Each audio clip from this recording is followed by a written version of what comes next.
Student अस्सलाम वालेकुम।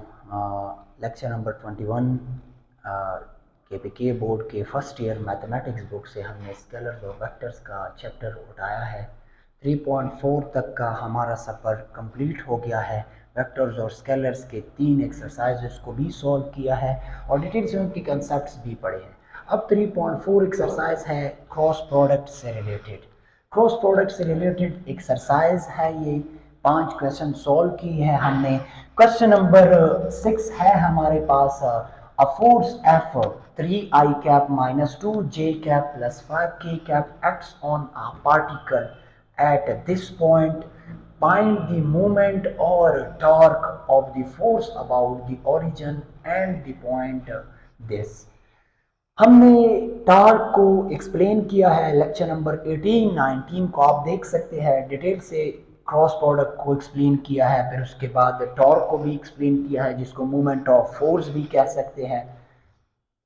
हमने डिटेल से उसको एक्सप्लेन किया है। एक्सरसाइज को पढ़ने से पहले, स्टडी करने से पहले आपको चाहिए कि आप 18 19 और 20 लेक्चर्स वो देख लें।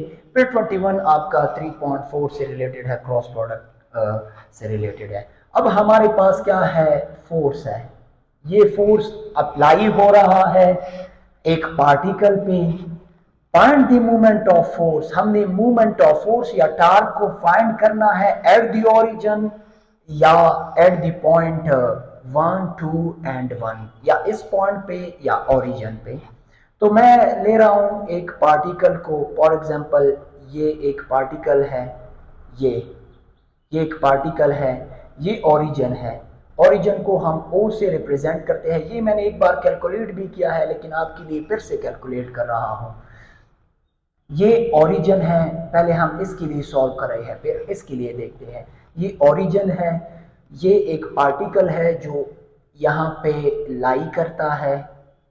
अब इस पॉइंट पे कितना फोर्स लग रहा है, जो फोर्स लग रहा है इस line of action of force की इस पॉइंट पे, जिसको हम line of action of force कहते हैं, फोर्स यहाँ पे एग्जर्ट हो रहा है। तो वो कितना है, फोर्स है 3i cap minus 2j cap plus 5k cap. ये फोर्स लग रहा है इस पॉइंट पे।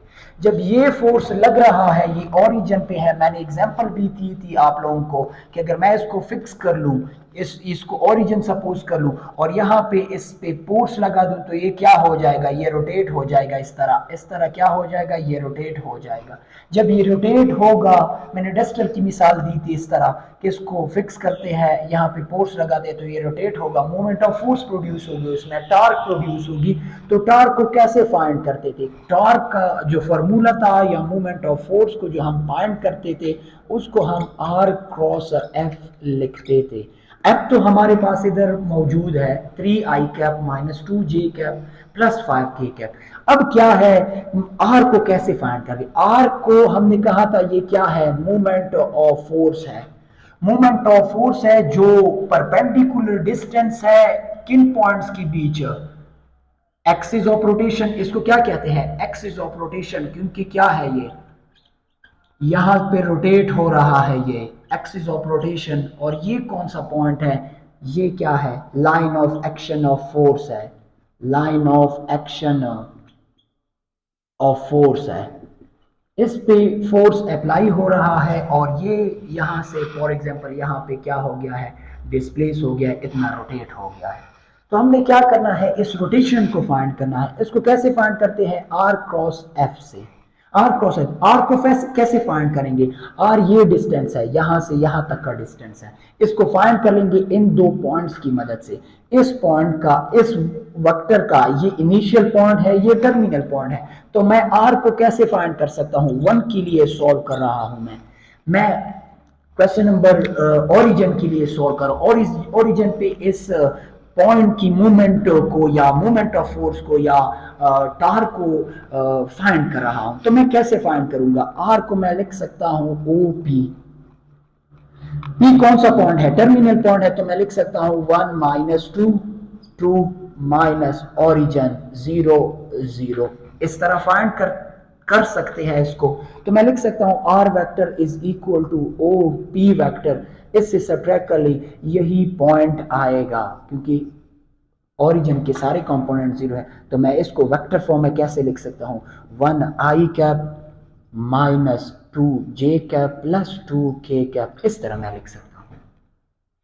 तो मैं कैसे फाइंड करूंगा, देन मोमेंट ऑफ फोर्स या टार्क इज इक्वल टू, या टार्क इज इक्वल टू या moment of force is equal to, कैसे लिखते हैं इसको, आई जे के, ये मैंने बताया है कि इसको है हम इस तरह डिटर्मिनेंट फॉर्म में एक्सप्रेस कर सकते हैं। तो आर पहला वेक्टर है, इसके कंपोनेंट्स क्या है, 1 माइनस 2 एंड 2, 1 माइनस 2 एंड 2, और एफ के कंपोनेंट्स क्या है, 3 माइनस टू एंड 5। तो मैं मोमेंट ऑफ फोर्स को कैलकुलेट कर रहा हूं यहां पे, तो कैसे कैलकुलेट होगा, आई कैप डिटर्मिनेंट लेते हैं, -2 मल्टीप्लाइड बाय 5, -2 मल्टीप्लाइड ओरिजिन पे कैलकुलेट कर रहा हूं इसको। तो मेरे पास जो ये पोजीशन वेक्टर आ गया है 1 -2 2, और ये क्या आ गया है 3 -2 +5। तो मैं कैलकुलेट कर रहा हूँ, -2 multiplied by 5 -10, 2 multiplied by 2 -4 +4 minus j cap, ये 5 6 5 प्लस k कैप, इसको मैं लिख सकता हूँ, k कैप को कैसे लिख सकता हूँ, -2 +2 +6। एक बार फिर देखते हैं, -10 +4, ये 5 -6 -2 +6। तो मैं लिख सकता हूँ मूवमेंट ऑफ फोर्स या torque is equal to -6i cap plus j cap plus 4k cap, इस तरह इसको कैलकुलेट कर सकते हैं। अब अगर आप दूसरे पॉइंट के लिए कैलकुलेट करना चाहेंगे तो आप कैसे कर सकते हैं, अगर मैं इसको ओरिजिन नहीं, अब क्या कह रहा है फॉन्ट, आपने ओरिजिन पे इस मूवमेंट को फाइंड करना है। अब कह रहा है अगर मूवमेंट इस पॉइंट पे चेक कर ले तो फिर मैं इसको ओरिजिन नहीं कहूंगा, इसको मैं क्या कहूंगा, एक बार इसको नोट कर ले, फिर मैं इसमें चेंजेस करता हूं, बाकी आप देख सकते हैं। तो मैं कैसे कैलकुलेट करूंगा, 1 2 एंड 1, ये कोई पॉइंट है, इस पॉइंट पे हम कैलकुलेट कर रहे हैं। तो आर को मैं कैसे फाइंड करूंगा, फिर दूसरा है आर को मैं कैसे कैलकुलेट करूंगा, आर को, ये टर्मिनल पॉइंट है, इनिशियल है, इसको मैंने क्या कहा है, इसको मैंने पी कहा था उसके लिए, इधर मैं क्या कहूंगा, अगर इसको मैंने पी कहा है तो इसको मैं क्या कह सकता हूं, फॉर एग्जांपल इसको मैं के कह सकता हूं। तो के पी को हम कैसे फाइंड कर सकते हैं, के पी से सब्ट्रैक्ट करते हैं 1 -2 2 माइनस, पी से सब्ट्रैक्ट करते हैं के कंपोनेंट्स, के कंपोनेंट्स कौन से हैं, 1 2 एंड 1, क्योंकि वहां पे मूवमेंट ऑफ फोर्स वो इनिशियल पॉइंट है, ये इनिशियल है, ये कौन सा पॉइंट है, इनिशियल पॉइंट है, और ये हमारे पास कौन सा है, टर्मिनल पॉइंट है वेक्टर का। तो मैं कैसे लिख सकता हूं, आर इज इक्वल टू के पी -1 0 -2 -4 2 -1 1, या मैं इसको लिख सकता हूं 0 I cap plus -4 j cap plus 1 k cap, ऐसे लिख सकता हूं। देन मैं मूवमेंट ऑफ फोर्स कैलकुलेट करूंगा, एम या टार्क, टा भी इसको कह सकते हैं, टा कैलकुलेट कर सकता हूं, आर क्रॉस एफ। तो आर क्या है मेरे पास, आई जे के, आर क्या है, आर मेरे पास है 0 -4 एंड 1, एफ क्या है, एफ वही वेक्टर है 3 -2 एंड 5। तो मैं कैसे कैलकुलेट कर सकता हूं, I cap -4 multiplied by 5 -20 +2 minus J cap, इसके साथ कौन से कंपोनेंट्स आएंगे, 0 -3 0 -3 प्लस के कैप, क्या आएगा 0 +12।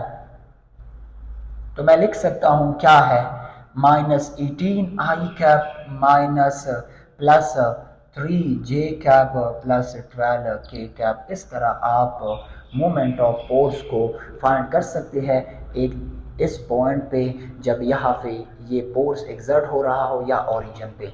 इसको मैं मिटाऊंगा क्योंकि मैंने दूसरा क्वेश्चन लिखा है, उसको मैंने सॉल्व करना है। आप एक बार अगर नोट करना चाहेंगे यहाँ पे आप स्क्रीनशॉट ले सकते हैं। अब हमारे पास है क्वेश्चन नंबर 7। क्वेश्चन नंबर 7 किस तरह है? क्वेश्चन नंबर 7 हमारे पास है, क्वेश्चन नंबर 7 है कि A vector plus B vector plus C vector is equal to zero vector. तीन वेक्टर्स का एडिशन जब जीरो की इक्वल आता है तो इससे जाहिर होता है कि ये तीन वेक्टर्स क्या है, ये तीन वेक्टर्स साइड्स है या एडजेसेंट साइड्स है किसके? ट्राइंगल के। This is A vector, this is B vector, this is C vector. जब इन तीनों का रिजल्टेंट जीरो होगा तो ये तीन वेक्टर्स क्या है? ये तीन वेक्टर्स फिर साइड्स होंगे किसके? फिर साइड्स होंगे एक ट्राइंगल के। अब हमारे पास ये तो गिवन है, हमने शो क्या करना है? A cross B is equal to B cross C, B cross C is equal to C cross A. तो मैं इसको कैलकुलेट कर रहा हूं। सोल्यूशन में क्या लिखते हैं हम? पहले हम लिखते हैं एज हमें इंफॉर्मेशन गिवन है कि A vector plus B vector plus C vector किसकी इक्वल है? जीरो वेक्टर के। इसको मैं कह रहा हूं इक्वेशन नंबर 1। अब मैंने क्या करना है? अब मैंने ये स्टेटमेंट्स प्रूव करने हैं। तो मैं लिख सकता हूं, पहला स्टेप मैं क्या करूंगा? मल्टीप्लाइंग इक्वेशन 1 बाय ए वेक्टर या टेकिंग क्रॉस प्रोडक्ट ऑफ, इस तरह मल्टीप्लाइंग से नहीं होगा क्योंकि वो क्रॉस प्रोडक्ट के जरिए से हम सोल्व कर रहे हैं, इधर क्रॉस है। Taking cross product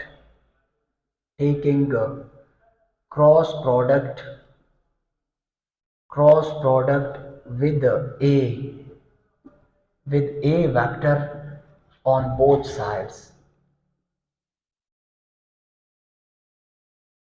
we get। तो मैं कैसे लिख सकता हूं? A vector cross A vector plus B vector plus C vector is equal to A vector cross. Zero vector के साथ जब कोई वेक्टर क्रॉस कर जाता है तो क्या होता है? जीरो वेक्टर आता है। अब मैं लिख सकता हूं इसका क्रॉस कैसे लिख सकता हूं? A vector cross A plus A vector cross B plus A vector cross C vector is equal to zero vector. ये क्या है? पैरेलल वेक्टर्स है। मैं इधर लिख सकता हूं A vector cross A vector, दोनों पैरेलल वेक्टर है, जीरो की इक्वल है। ये मुझे जीरो रिजल्ट देते हैं और ये वेक्टर जो है जीरो वेक्टर के साथ जब मल्टीप्लाइड होता है ये भी जीरो रिजल्ट देता है। तो मैं इसको यहाँ पे जीरो लिखता हूं या मैं इसको इग्नोर करता हूं। अब मैंने क्या करना है? ए क्रॉस बी को बी क्रॉस सी या सी क्रॉस ए के इक्वल लिखना है। तो मैं लिख सकता हूं A vector cross B vector plus A vector cross C vector is equal to zero. मैं इसको ऐसे भी लिख सकता हूं A cross B vector is equal to minus A cross C vector. इसको इधर मैं लेके आया हूं ए क्रॉस सी को, इधर प्लस था इधर शिफ्ट किया है माइनस में। अब हमने ये भी पढ़ा है हमने ये भी पढ़ा है A cross C is equal to A cross C is not equal to C cross A. ये कम्यूटेटिव नहीं है तो हम लिख सकते हैं, जब ये कम्यूटेटिव नहीं है तो हम लिख सकते हैं क्या है? ए क्रॉस सी को हम माइनस सी क्रॉस ए लिख सकते हैं। A cross C minus C cross A की इक्वल है, इसकी इक्वल नहीं है। तो मुझे क्या चाहिए? इधर सी क्रॉस ए चाहिए। तो मैं इसको क्या करता हूं, जब इसको इधर शिफ्ट करता हूं इसको इधर, तो ये माइनस साइन यहां से खत्म हो जाएगा। तो मैं लिख सकता हूं A vector cross B vector is equal to C cross A vector. This is equation number 2। अब मैंने क्या करना है? यही क्रॉस प्रोडक्ट लेनी है बी के साथ। Taking cross product with B, taking cross product of 1 with b vector। B vector का क्रॉस प्रोडक्ट ले रहे हैं, तो मैं कैसे लिख सकता हूं, B vector cross A plus B plus C is equal to B vector cross 0। तो मैं लिख सकता हूं B cross A plus B cross B plus B cross C is equal to 0 vector. ये ये जो है, जहां जो इसके लिए हमने किया था, इसके लिए भी ये स्टेटमेंट लिख सकते हैं, इसके लिए भी ये लिख सकते हैं। ये अब मैं ये रिपीट नहीं करूंगा इधर, तो मैं कैसे लिख सकता हूं, मैं लिख सकता हूं इधर B cross A, B cross A plus B cross C is equal to 0 vector. अब मुझे क्या चाहिए, इन दोनों को देखते हैं। इधर बी क्रॉस ए, इधर क्या है बी क्रॉस सी। हाँ, मैं बी क्रॉस सी को इधर छोड़ देता हूं, इसको मैंने शिफ्ट करना है, तो मैं लिख सकता हूं B cross C is equal to minus B cross A. तो इसको मैं कैसे लिख सकता हूं, इसको मैं लिख सकता हूं कैसे, इसको मैं लिख सकता हूं, हाँ इसको मैं लिख सकता हूं B क्रॉस A जो है ये एंटी कम्यूटेटिव प्रॉपर्टी ये भी होल्ड करती है, तो मैं लिख सकता हूं B cross C is equal to क्या, A क्रॉस B। और इसको मैं ये ऐसे भी लिख सकता हूं, इसको मैं लिख सकता हूं कैसे, इधर ये, और इसको मैं लिख सकता, इसको इधर शिफ्ट करते हैं A क्रॉस B, इसको इक्वल लेते हैं B क्रॉस C के। नेगेटिव साइन नहीं लगाते क्योंकि मैंने पूरी लेफ्ट साइड को राइट पे लिखा है और राइट को लेफ्ट पे लिखा है, इस तरह मैं लिख सकता हूं। ये इक्वेशन नंबर 3 है।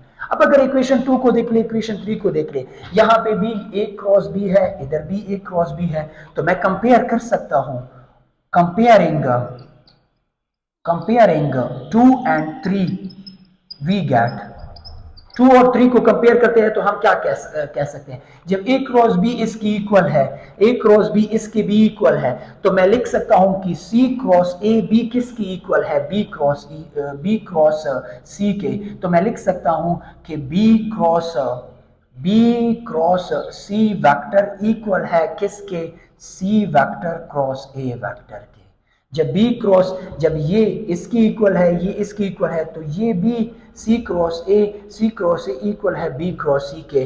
तो मैंने यही प्रूव भी करना था, A क्रॉस B को मैंने C क्रॉस A के इक्वल प्रूव किया है, A क्रॉस B को मैंने B क्रॉस C की इक्वल प्रूव किया है। तो मैंने अहस किया है इन दो इक्वेशन से, B क्रॉस C भी C क्रॉस A की इक्वल है। देन मैं लिख सकता हूं कैसे कि A cross B is equal to B cross C which is equal to C cross A। मैंने ये प्रूव करना था और ये लास्ट स्टेटमेंट है, यही हमारा रिजल्ट था। अब स्टूडेंट्स सिलसिला क्वेश्चन का आगे बढ़ाते हैं। क्वेश्चन नंबर 8 और 9 दो क्वेश्चन रहते हैं। क्वेश्चन नंबर 8 ये आप कर सकते हैं, ऑलरेडी मैंने कैलकुलेट भी किया है एक दो बार। Find a unit vector perpendicular to both A and B। Unit vector को find a unit vector perpendicular to both A vector and B vector. A B vector given है, ये आप कर सकते हैं। यूनिट वेक्टर को कैसे, n अगर यूनिट वेक्टर है तो मैं लिख सकता हूं A क्रॉस B मैंने फाइंड करना है, फिर इनकी मैग्नीट्यूड फाइंड करनी है, ये कोई यूनिट वेक्टर होगा। ये तो आसान है, ये आप कर सकते हैं। अब दूसरा ऑप्शन है इसमें, ये पहले के लिए, जब आपने ये यूनिट वेक्टर फाइंड किया, find a unit vector of magnitude n and perpendicular to both, perpendicular to both हमने फाइंड करना है। उसके बाद हमने क्या करना है, उसके बाद हमने उसको 10 से 10 मैग्नीट्यूड का फाइंड करना है, 10 से मल्टीप्लाइड करना है। अगर मैंने इसको for example A cross B vector को फाइंड किया है, मैग्नीट्यूड भी फाइंड किया है, तो फिर मैं ये मेरे पास n वेक्टर हो गया B के लिए, तो फिर मैं कैसे देन अगर फिर मैं एक स्टेटमेंट लिखूंगा, then C is a unit vector which is perpendicular to both A and B, then C vector C unit vector is equal to 10 multiplied by 10 into N cap. N cap से जो result आया होगा इधर लिख ले, 10 के साथ multiplied कर ले, ये क्या बनेगा, ये मैग्नीट्यूड 10 का, ये मैग्नीट्यूड 10 का कोई यूनिट वेक्टर होगा जो ए क्रॉस बी के परपेंडिकुलर होगा। ये मैग्नीट्यूड 10 का कोई यूनिट वेक्टर होगा जो ए क्रॉस बी के परपेंडिकुलर होगा। आप इसको कैलकुलेट कर सकते हैं। अब क्वेश्चन लास्ट है इस एक्सरसाइज का, क्वेश्चन नंबर 9। इसको देखते हैं।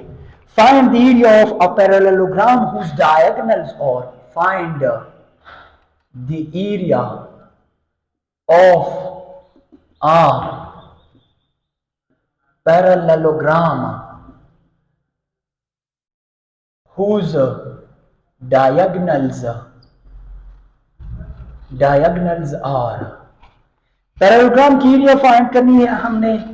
दो है, एक को मैं कैलकुलेट करता हूं, बाकी दूसरा आप खुद ट्राई कर सकते हैं। 4i cap plus j cap minus 2k cap, and B vector कौन सा वेक्टर है, बी वेक्टर है -2i cap plus 3j cap plus 4k cap. Find the area of a parallelogram whose diagonals are 4i cap plus j cap minus 2k cap minus 2i cap plus 3j cap plus 3j cap plus 4k cap. अब मैं repeat करना चाहूंगा इधर parallelogram की area को, area of parallelogram. ये मैंने detail से इसकी एक्सप्लेनेशन भी की थी। मैंने कहा था अगर हमारे पास एक पैरेललोग्राम है, मैं डायग्राम ड्रॉ कर लूंगा इसके लिए, पैरेललोग्राम के लिए। फॉर एग्जांपल ये एक वेक्टर है मेरे पास, ये मैंने पैरेलल ली है किसकी, इस वेक्टर के पैरेलल मैंने इसको लिया है। ये कोई फर्स्ट वेक्टर है। मैं कोशिश करूंगा कि मेरे पास जो फिगर पैरेललोग्राम की ही आ जाए। हाँ, तकरीबन ये पैरेललोग्राम है, ये पैरेललोग्राम है। इसको मैंने कैसे कैलकुलेट किया, अगर मैं पैरेललोग्राम लॉ को भी हमने इस पे अप्लाई किया था कि अगर ये ए वेक्टर हो, ये बी वेक्टर हो, तो इसकी एरिया हम कैसे फाइंड करते थे, ए वेक्टर क्रॉस बी वेक्टर, ए क्रॉस बी का प्रोडक्ट लेते थे, फिर मैग्नीट्यूड लेते थे, हमारे पास पैरेललोग्राम की एरिया बनती थी। ये तो आसान था, लेकिन यहां पे एडजेसेंट साइड्स ए बी क्या थे, एडजेसेंट साइड्स थे। यहां पे क्या है, ए और बी दो डायगोनल्स है। डायगोनल कौन से होते हैं, ये दो डायगोनल्स है, ये एक डायगोनल है और ये क्या है, ये हमारे पास दूसरा डायगोनल है। ये एक डायगोनल है और ये क्या है, ये क्या है, दूसरा डायगोनल है। ये दो डायगोनल्स हैं मेरे पास, ये गिवन है। अब जब एडजेसेंट साइड्स गिवन थे, ई बी, फिर हम ऐसे फाइंड कर सकते थे, when adjacent sides are given then we can find when adjacent sides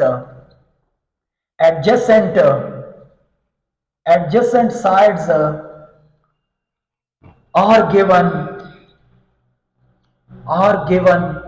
then we can find the area of parallelogram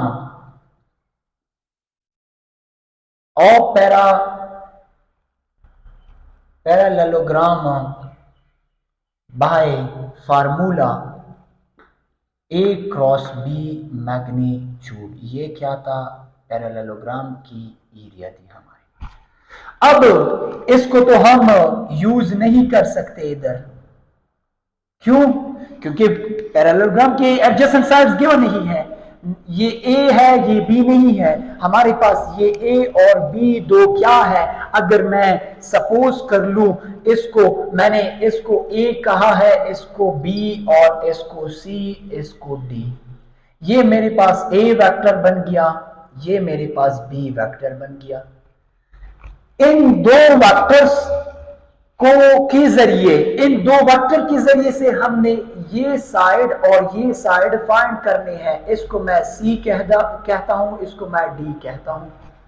मेरे पास सी और डी मौजूद नहीं है, लेकिन मेरे पास ए और बी मौजूद है। इतना मुझे इल्म है कि जब ये बी, ए और बी डायगोनल इंटरसेक्ट करते हैं एक दूसरे को, तो वो पॉइंट ई पे इंटरसेक्ट होते हैं, और पॉइंट ई क्या है, मिड पॉइंट है इस पैरेललोग्राम का। फॉर्मूला यही यूज करेंगे, लेकिन पहले दो वेक्टर्स फाइंड करेंगे, एक सी और D.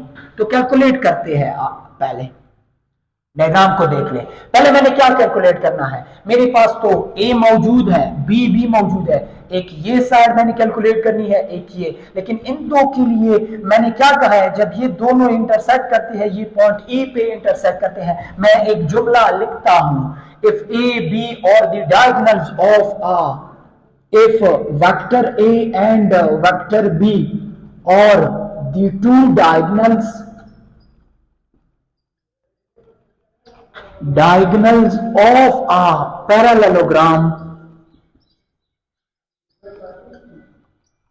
of a parallelogram then these two intersect each other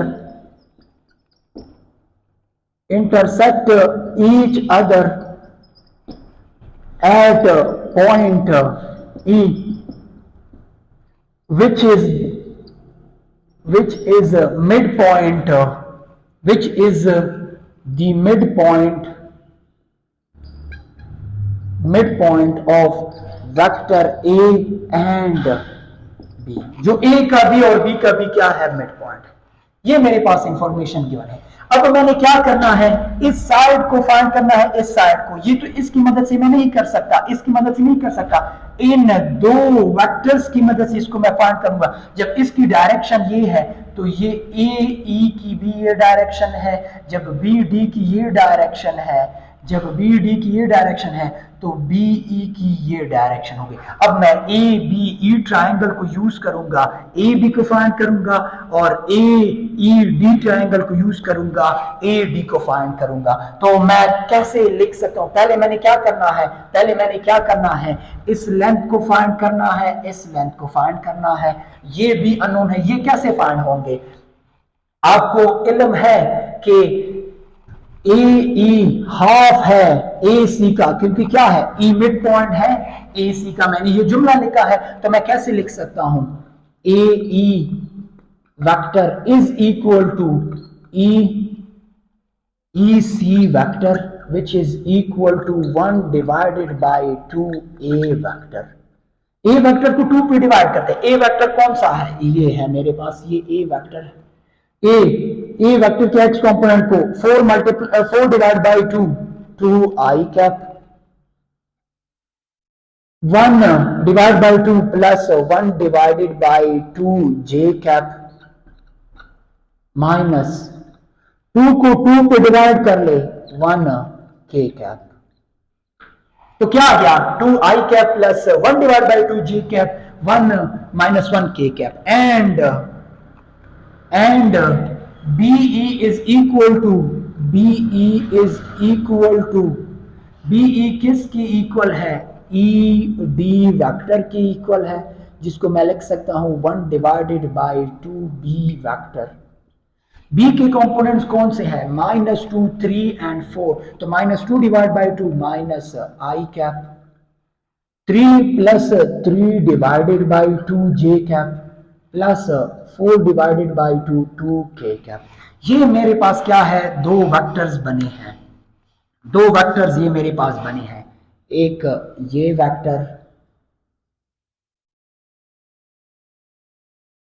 इसको मैंने ए ई या सी ई कहा है। दूसरा ये वेक्टर, जिसको मैंने बी ई डी कहा है, जो किसकी इक्वल है, इस वेक्टर की इक्वल है। अब now using triangle, now using triangle, कौन सा, नाउ फ्रॉम ट्रायंगल या using triangle A B E, triangle law use कर रहा हूं इधर, triangle law, triangle law use कर रहा हूं। ये हमारे पास क्या है, ये पहला वेक्टर है, ये दूसरा है, ये रिजल्टेंट है। तो मैं लिख सकता हूं कैसे, A B vector plus A B vector plus B E vector equal to A E vector. मैंने फाइंड क्या करना है, ए बी फाइंड करना है, तो ए बी को मैं इधर ही लिखूंगा, बीई को उधर शिफ्ट करूंगा तो क्या बनेगा, A E vector minus B E vector. तो मैं लिख सकता हूं A B vector is equal to, A E vector मेरे पास है, इसकी इक्वल है to I cap plus 1/2 J cap plus minus K cap. ये मेरे पास क्या है, ए ई वैक्टर है। अब बीई कौन सा है, अब बीई कौन सा है, ए बी वेक्टर को माइनस, ए बी कौन सा है, A B minus I cap plus 3/2 J cap plus 2 K cap. तो मैं कैसे लिख सकता हूं ए बी वेक्टर को, जो किसकी, ए बी को मैंने किससे रिप्रेजेंट किया है, सी वेक्टर से, जो मैं लिख सकता हूं कैसे, 2 minus minus minus minus plus 2 3 I cap plus 1 minus plus 1/2 minus 3/1/2 minus 3/2, तो क्या बनेगा 2, इधर 1, इधर माइनस 3 माइनस 2/2 माइनस 1 आएगा इससे, ये क्या आएगा माइनस 1 जे कैप, इधर माइनस के माइनस माइनस 3 के कैप। ये मेरे पास क्या आ गया, एक वेक्टर आ गया जिसको मैं कह सकता हूं कि ये क्या है, सी वेक्टर है। अब मैंने क्या करना है, दूसरी वेक्टर को फाइंड करना है। दूसरा वेक्टर कौन सा है, डी है। इसके लिए मैंने इस ट्राइंगल को यूज करना है। नाउ फ्रॉम ट्राइंगल मैं कैसे लिखूंगा, now now from from triangle, कौन सा triangle, A E and D, A E and D triangle. हम कैसे लिख सकते हैं, ये पहला वेक्टर है, ये दूसरा है, ये रिजल्टेंट है, तो मैं लिख सकता हूं A E D, A E vector plus E D vector is equal to A D vector. A E plus A E D is equal to A D vector. तो ए डी को find करना है मैंने, A D को मैं लिख सकता हूं A E plus E D. A D मेरे पास क्या आएगा, इधर ए ई को देख ले, ए ई किसकी इक्वल है, इसके 2 I cap plus 1/2 J cap minus K cap plus E D इसके इक्वल है minus I cap plus 3/2 J cap plus 2 K cap. तो मैं लिख सकता हूं A D vector is equal to 2 minus 1 I cap plus 2 plus 3 4/2 1/2 plus 3/2। तो मैं कैसे लिखूंगा 1 प्लस 3/2 4/2, ये इक्वल हो जाएगा 2 के प्लस 2 जे कैप माइनस के प्लस प्लस 1 के कैप। ऐसे लिख सकता हूं मैं। तो मेरे पास क्या आ गया, ये दो वेक्टर्स आ गए, ए डी मेरे पास ये वेक्टर आ गया 1 2 प्लस 1 1 2 प्लस 1, ये पॉइंट्स मैंने सही लिए थे, 4 1 माइनस 2 3 एंड 4। तो क्या आ गया 3 माइनस 1 माइनस 3 और दूसरा 1 2 एंड 1, ये दो वेक्टर्स मेरे पास आ गए।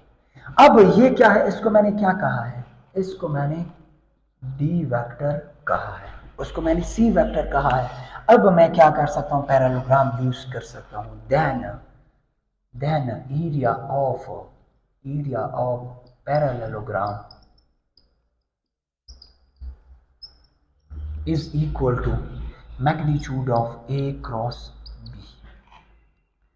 तो कैसे लिख सकता हूँ, आई जे के, ए वेक्टर के कंपोनेंट्स सी, इधर सी लिखूंगा, इधर डी लिखूंगा, ए बी के फॉर्म में नहीं, सी और डी।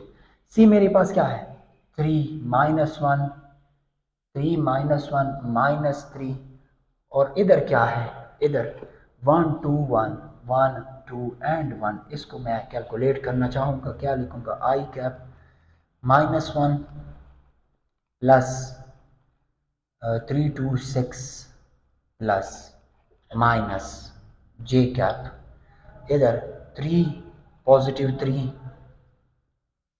प्लस के कैप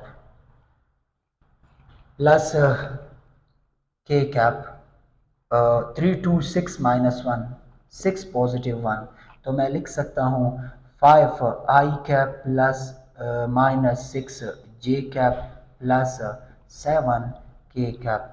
ये एरिया तो नहीं आ गया, ये मेरे पास क्या आ गया। अब मैं इसको इधर लिखूंगा, इसके बाद मैं लिख सकता हूँ कैसे, मैंने मैग्नीट्यूड फाइंड करनी है, ये तो एक क्रॉस भी हो गया नाउ,